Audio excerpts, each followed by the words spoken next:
Right, October Red. I'm here with Kirstie Bavington, aka Bavo. I'm at your gym, first time. It's terrible. This is 20 minutes down the road for me, and it's the first time I get here. But welcome back, Bavo. Hard, grueling session. How are you? Yeah, feeling geared up for this one. Feeling really good. I think it's a bit different than the last two. I don't know if I was a bit flat or what, but you know, I got the energy for this one. It's a different kind of camp, so I just need to get in there and just smash her in. But yeah, feeling good. Feeling ready. We're going to reflect. I need to go back to your last fight because obviously I spoke to you before. We spoke at the presser.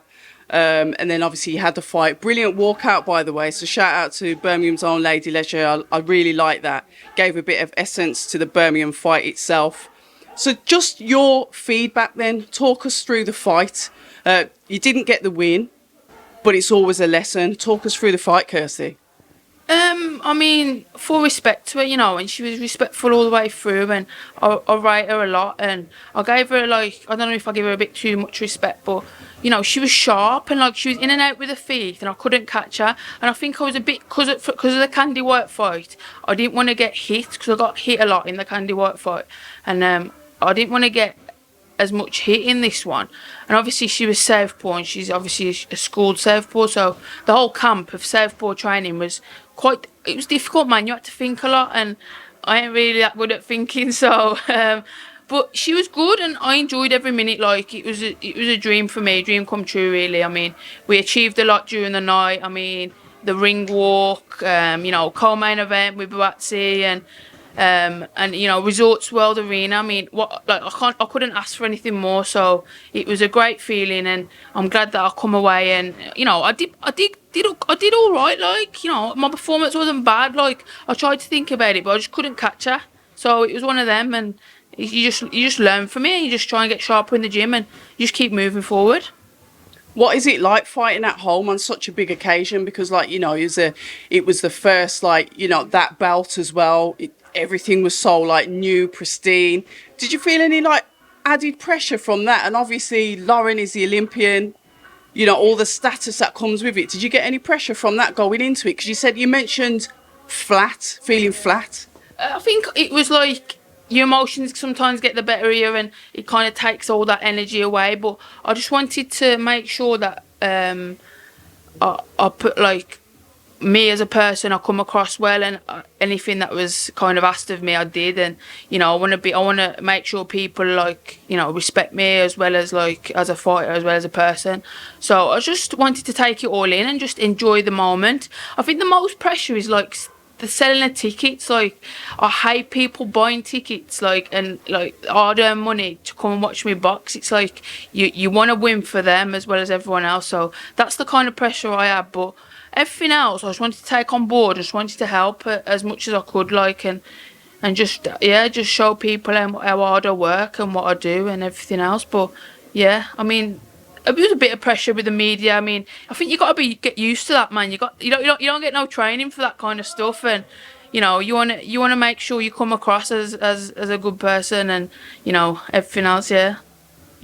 I think the thing is with us as well, us Midlanders, I think what you see is, you know, it's what you get. We don't really mince our words. You know, we are what we say on the tin, and you always come across well as well. Do you know what I mean? And you did put up a good fight. You did what you had to do.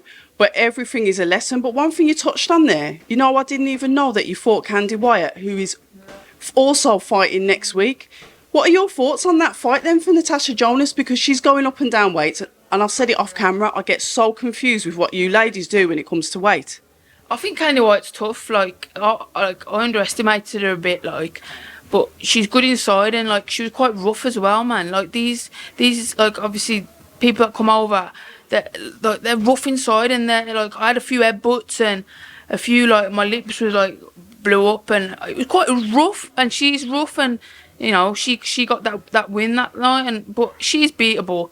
And I just hope, like, I think it will be a good fight. But obviously Jonas is, you know, she's sick in herself. So in terms of technically, she'll be alright, yeah. So we'll move on to your fight. It's a rematch. April Hunter, I was there at the first one in Newcastle, which seemed like a lifetime ago now, over a year ago.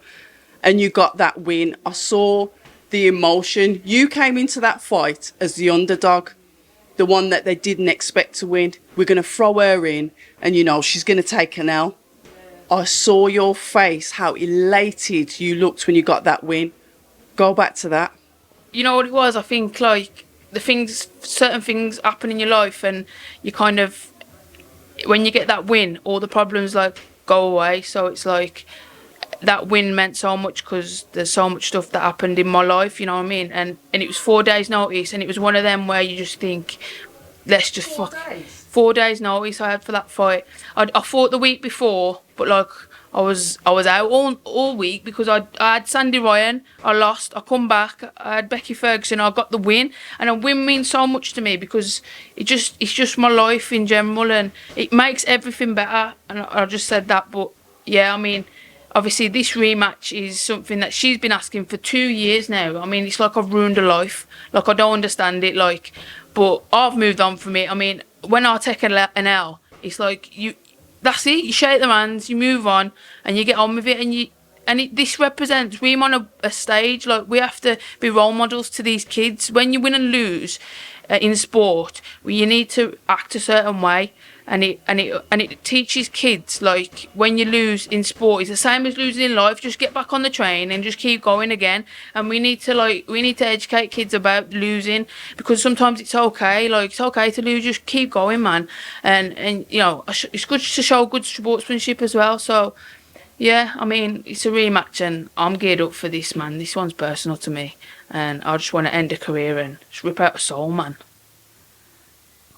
Straight to the point. I was about to say, how are you predicting this to go? But ripping someone's soul out, ending their career, I don't think you can get any more personal than that, can you? What is it with April? What makes it personal?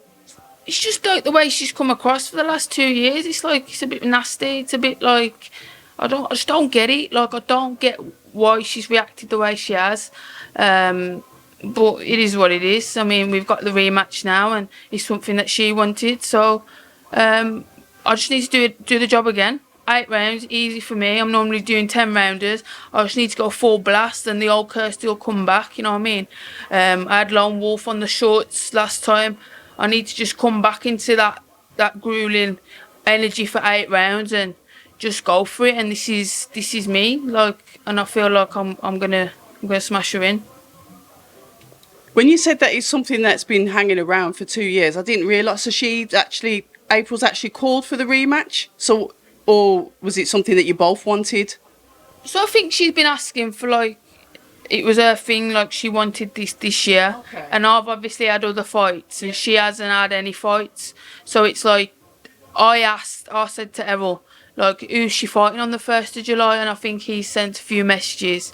And then I've, like, put it on my socials then to kind of, you know, to try and make it happen for both of us.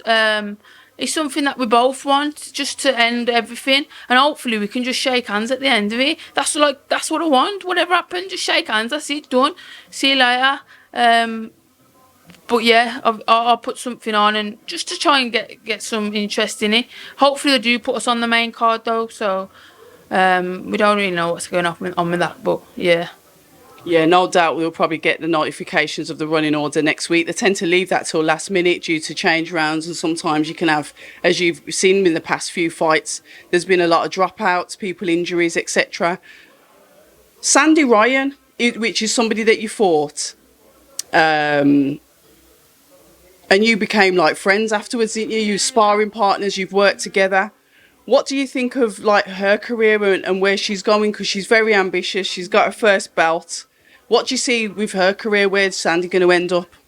I think she'll do well. I mean, I hope she does do well, because she deserves it, and she comes across as a good person. So, and technically she's good. But I hope she does well. And obviously, I went over to Chicago to spar McCaskill as well, didn't I, in February. So I think they want the match. But obviously, them both like great people, and they're surrounded by good coaches and everything else. So, you know, that would be a good little scrap there. But yeah, they both deserve the best. So next week then, the fight that you're looking forward to the most on the card, do you tend to, like, watch the fights after you've boxed, or do you just have your fight and then disappear? Well, for the last few, I've been last. Like, I've been one of the last ones, so I haven't got to watch any. But I don't know about this one. I think I'll just do it, get the job done, and just go home. I don't know. I've only asked a certain few people to come. I'm not gonna ask many people to come. I think it means more when there's just a few of us there, and my closest friends are gonna come. And this camp's been a bit, it's a short turnaround, so it means, do you know what, it means a little bit more, this one. Mentally and physically, it's gonna be like, yeah, it's gonna be, because your thing is as well, with training and working, it's like your mind's just constantly running, and you just like, I've only got 3 days off for this in my job as well. Normally I have a few weeks, so I think maybe, less time to think about it, the better I'll be. And it's the weight above, so I can have a little bit more rest days, I suppose, and and just, yeah, just get it done.